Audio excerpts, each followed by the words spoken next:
안녕하십니까. 매일 아침 조간신문의 주요 기사를 딱딱 풀어서 해석해드리는 조간딱풀 8월 20일 월요일에 인사드립니다.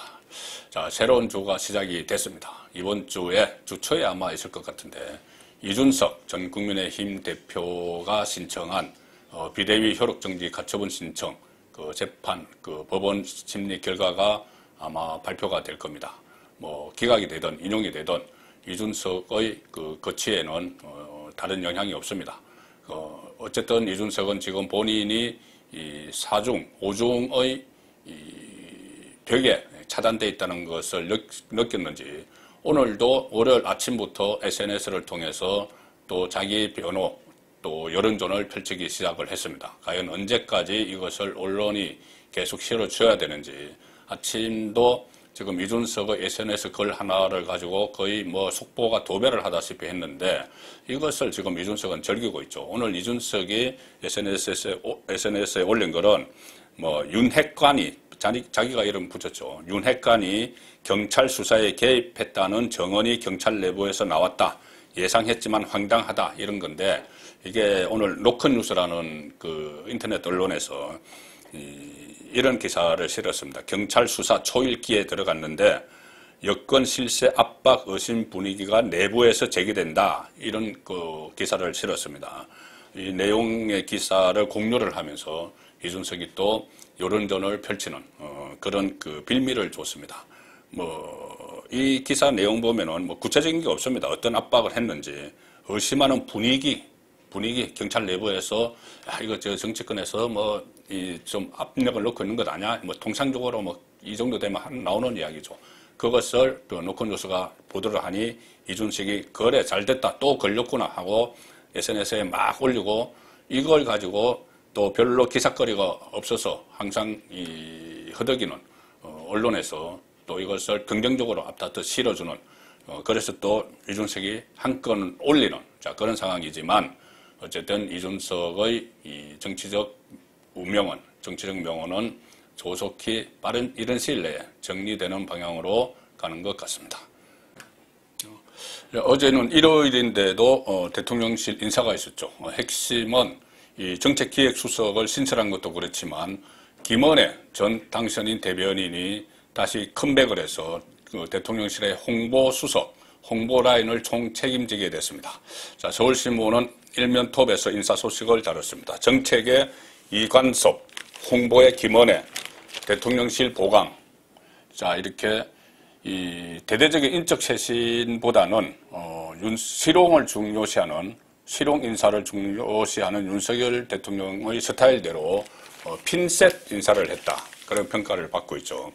정책기획수석비서관은 이관섭, 한국무역협회 상근 부회장, 홍보수석 비서관의 김은혜 전 국민의힘 의원이 어제 발탁이 됐습니다. 그래서 대대적인 이 인적 쇄신보다는 정책 컨트롤 타워를 신설을 하고 홍보 라인을 보강하는 것으로 대통령실 개편 작업은 일단 마무리한 것으로 풀이가 된다. 서울신문에 이렇게 썼지만 자, 물론 이 수석비서관급에서는 지금 1차로는 이렇게 마무리가 될 것 같습니다. 그런데 수석비서관 그 아래에 비서관이 있죠. 비서관이 있고 행정관도 있는데 비서관 행정관들이 손발 역할을 해야 됩니다. 그런데 지금 대통령실 안에서 참모진이 제대로 움직이지 않는 것은 수석비서관급 이상은 물론이지만 그 아래 비서관급에서도 좀 이 잡음이 있는 것 아니냐 이런 분석이 나옵니다. 그래서 중앙일보 보시면은 3면에 윤핵관이 꼬전 인사들 속아내나 업무 수행 살펴보는 중.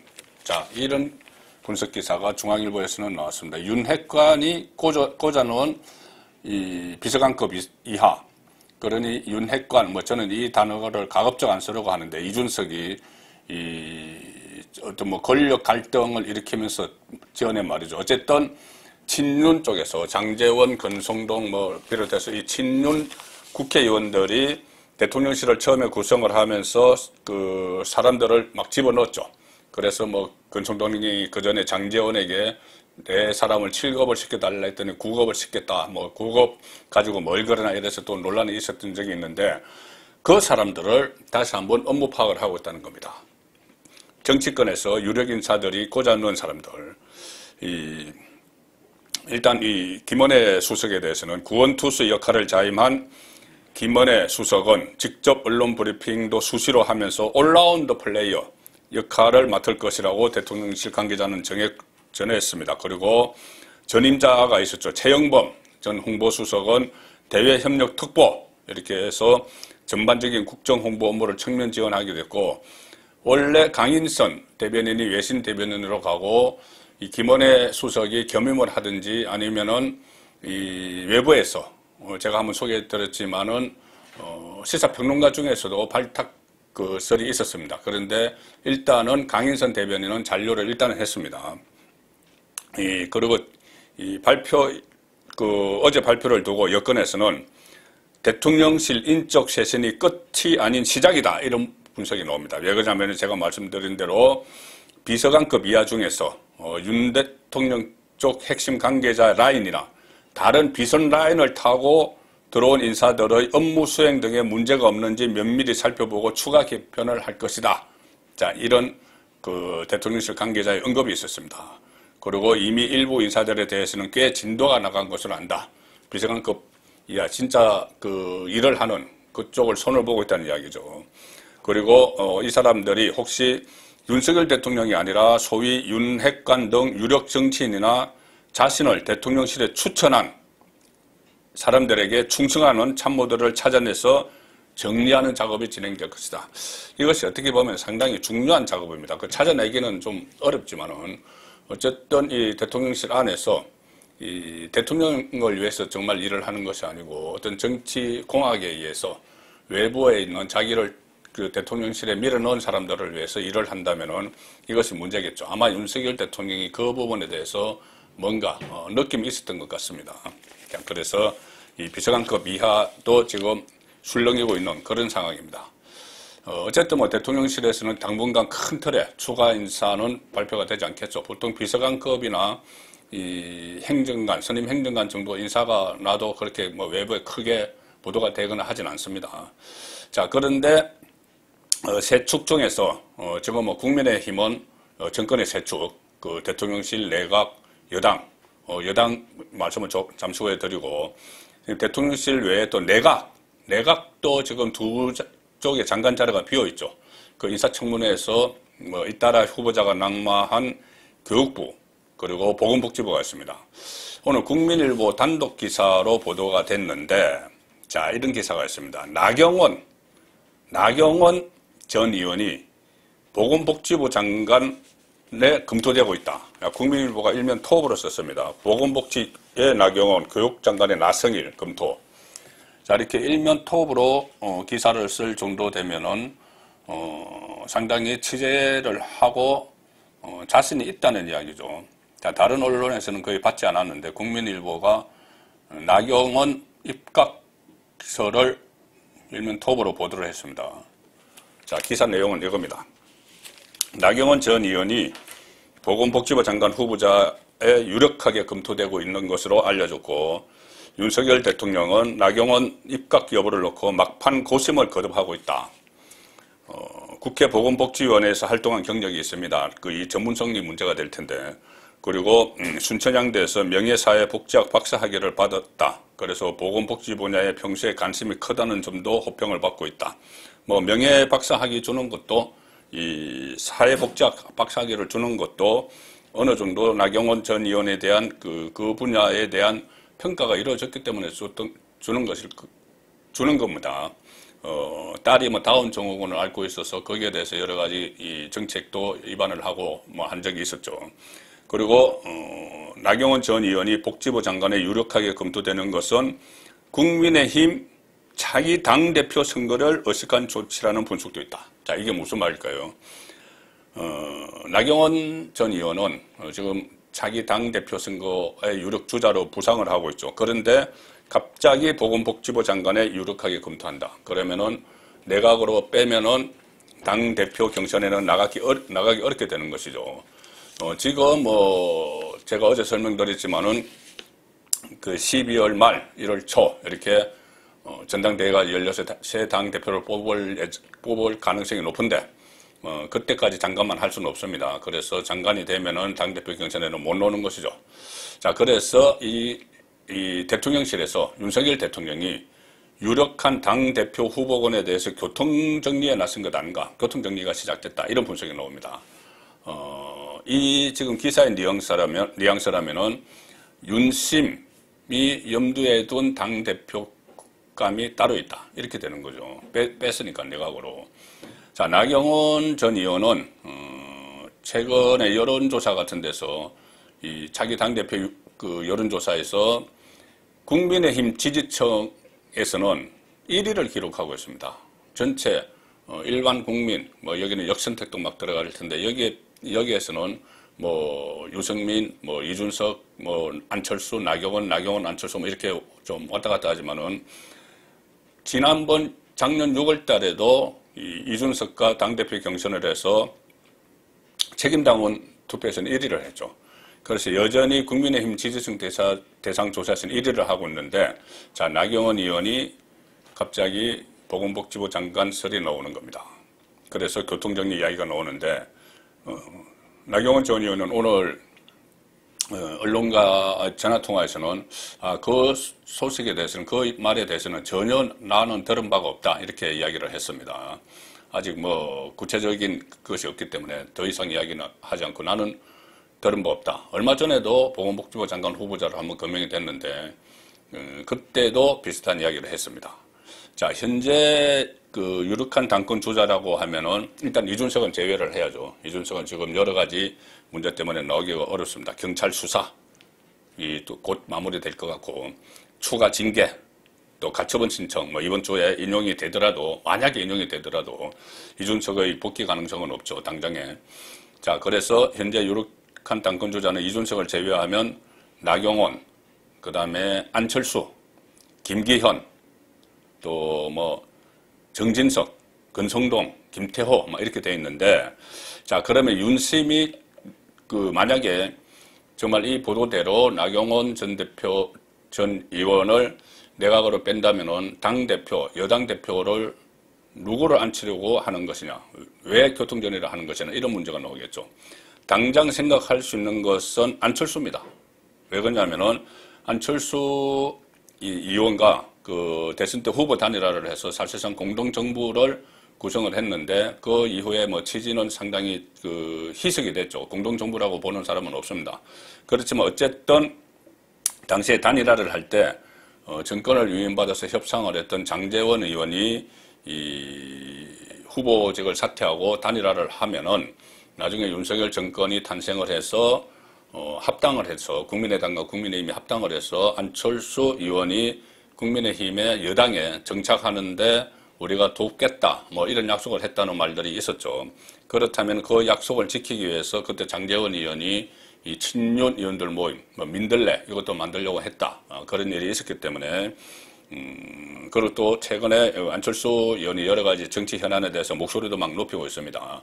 뭐 혁신위원회, 이준석이 만든 혁신위원회는 비대위에 뭐 통합돼야 된다, 뭐 이런 여러 가지 그 정치적 목소리가 나오고 있기 때문에, 그러면은 윤심이 안철수 아니냐? 자, 약속을 지키기 위해서, 공동정부의 약속을 지키기 위해서, 자, 이런 이야기가 나오는데, 단순히 그럴까? 왜 지금 위기라고까지 이야기하는, 지지율 하락으로 위기라고까지 이야기하는 이 상황에서 지금 친정체제를 여당에 구축을 해서 강력하게 나가야 되는데, 특히 28일 되면은 죄송합니다. 이재명, 민주당에서 이재명의 초강성 지도부가 탄생을 하기 때문에 또 강력한 지도부를 내세워야 되는데, 과연 안철수 캐릭터로 그것이 가능할까? 그리고 안철수를 당대표에 앉히면 과연 이 통솔력이 생길까? 안철수 의원은 국민의당에서 왔죠. 그런데 국민의힘 의원들이 과연 안철수를 따를까? 자, 이런 문제가 있기 때문에 나오는 것이 친정체제 구축, 제가 한번 분석을 해드린 사람들입니다. 지금 입각해 있는 원희룡 국토교통부 장관, 아니면은 권영세 통일부 장관이 복귀해서 이 장관들 중에 특히 원희룡이 관심을 모읍니다. 투입을 해서 교통정리를 하려는 것 아닌가. 그러니까 원희룡 당대표 카드를 염두에 두는 것 아닌가. 이런 분석이 가능합니다. 특히 이 원희룡은 만약에 이 당대표로 뛴다면은 이재명 맞춤형이 될 수가 있습니다. 이재명 맞춤형. 기억하시겠지만은 대장동 사태가 한참 일어났을 때 원희룡이 대장동 1타 강사해서 이재명 저격수 역할을 했죠. 자, 그것 때문에 지금 교통정리가 이루어진다면은 원희룡 카드가 부상하는 것 아닌가. 자, 그런 분석이 가능한 겁니다. 자기 당권 문제는 여러 가지 변수가 있죠. 그 중에서 특히 하나는 경선을 그럼 언제 할 것이냐. 사실 원희룡 건영세도 장관 된 지 뭐 얼마 안 됐죠. 정부 출범한 지 100일 됐으니. 그렇지만 이 장관들은 그렇게 뭐 그 임기가 재임 기간이 길지 않습니다. 그래서 만약에 한 6개월 정도 이상 해도 그 나와서 다시 그 정치권에 투입되는 것은 그렇게 큰 무리는 아니죠. 자, 이 상황에서 어제 설명드린 대로 주호영 비대위원장이 전당대회 시기를 일단 못을 박았습니다. 1말 2초, 내년 1월 말이나 2월 초에 전당대회를 하겠다. 정기국회가 12월 2일에 그 예산안 처리 법정 시한이고 12월 9일에 완전히 종료가 되니까 12월 9일 그 정기국회 종료된 이후에 한다. 그래서 어제 제가 그 분석을 해드렸습니다. 그러면 20일 동안의 선거 기간 이런 것을 하면은 이준석의 당원권 복원이 1월 9일 되기 때문에 거기에 대해서 여러 가지 상황 변화가 있을 수 있다. 이 말씀을 드렸는데 그것 외에도 지금 조기에 전당대회를 하느냐 아니면은 1일 말 2초에 하느냐 여기에 따라서 이준석의 출마 문제와 별개로 이 당권 주자들의 유불리가 있습니다. 지금 계속 준비를 해왔던 김기현 의원 같은 경우는 빨리 조기 전당대회를 하자는 입장이죠. 여태까지 준비를 해왔기 때문에 본인이 빨리 할수록 유리하다. 지금 상대적으로 뭐 안철수 의원도 그렇게 적극적으로 뛰지 않았고 또 가령 예를 들어서 국회 부의장 전진석 부의장은 임기가 좀 남아있고 권성동 원내대표도 내년 4월까지 임기가 남아있기 때문에 자, 그 정진석 부의장은 올해 2월까지 합니다. 후반기 국회 부의장 됐지만 전반기도 해왔기 때문에 자, 이 상황에서 서로 생각이 다른 것이죠. 새 당 대표 선출을 연내로 앞당겨야 한다는 그 주장도 지금 있기 때문에 향후 갈등의 불씨로 작용할 가능성도 있다. 주호영 비대위원장은 정기국회 끝나고 한다. 김기현은 올해 안에 하자. 정진석, 권성동은 내년으로 넘어가면 당권에 도전할 여지가 생긴다. 임기가 각각 12월, 4월까지니까. 안철수는 전대 일정에 대해서 아주 구체적인 언급을 피하고 있다. 그런데 세계일보에서도 이 기사가 나옵니다. 이 분석이 나옵니다. 권영세 통일부 장관, 원희룡 국토교통부 장관과 나경원 전 의원 등도 차기 당대표 후보군으로 거론된다. 자, 그런데 특히 야권에서는 원희룡 등판 가능성에 촉각을 곤두세우고 있다. 왜냐하면 대선 당시 대장동 1타 강사로 활약했던 원희룡 장관이 여당 대표가 될 경우에 더불어민주당 입장에서는 껄끄러울 수밖에 없다. 자, 그래서 원희룡 카드도 꿈틀대고 있는 상황입니다. 자, 지금 좀 전에 말씀드린 대로 민주당은 어차피 28일 시간 다 됐습니다. 28일에 오는 일요일이죠. 일요일에 이재명 대표 그리고 친명 강성 최고위원들이 이 지도부를 구성을 하게 됩니다. 그런데 민주당도 고민이 많죠. 이재명의 사법 리스크도 그렇지만 이번 경선 과정에서 호남에서 좀 민주당에 대한 이 지지 열기가 식었다. 지난번 대선 때 투표율이나 지방선거 투표율 이럴 때도 상당히 민주당에 대한 호남의 그 애정이 식었다 이런 분석이 나왔죠. 오늘 진보 좌파 성향 경향신문이 이런 제목을 뽑았습니다. 투표율이 평균 이하. 그래서 호남에서 전국 평균 이하 투표율이 나왔다. 민주당의 심장 식었나? 자, 이런 기사가 나왔습니다. 만약에 이재명이 사법 리스크가 본격화되면은 이게 왜 중요하냐면은 현실화되면은 본인의 튼튼한 지지층이 방어를 해줘야 됩니다. 물론 본인도 지금 당헌 80조 고치고 방탄하기 위해서 무진 애를 쓰고 있고 또 뭐 개혁의 딸 해서 그 여성들이 팬덤을 형성을 하고 있지만 지역적으로 굳건한 지지층이 있으면은 본인이 수사를 받더라도 정치 탄압 이렇게 해서 확 몰고 갈 수가 있는 거죠. 그런데 민주당의 심장인 호남이 싣고 있다. 그러면은 상당히 불리해지겠죠. 자, 또 한 사람, 이재명 외에 또 한 사람 있습니다. 문재인, 이 사저에 이 시위하는 사람들이 많이 있죠. 그래서 거기에 대해서 최근에 뭐 커트칼도 등장을 했다. 뭐 커트칼이 뭐 어떤 현수막을 정리하기 위한 것이었다. 여러 논란이 있는데 어쨌든 이 김진표 국회의장이 민주당 출신이죠. 지금 무소속인데 국회의장은 당적을 버립니다. 윤석열 대통령과 만찬을 하면서 건의를 했습니다. 이 신변에 문제가 있을 수 있다. 이렇게 건의를 하니 윤석열 대통령이 받아들여서 양산의 그 평산마을, 원래는 경호구역이 그 사저 울타리까지였는데 그것을 변경을 해서 경호구역을 반경 300m로 확대를 했습니다. 그리고 특히 윤석열 대통령이 경호처 차장에게 직접 찾아가서 고충을 들으라 이렇게 지시를 했습니다. 문사저 경호구역 변경 300m로 확대, 동아일보 기사입니다.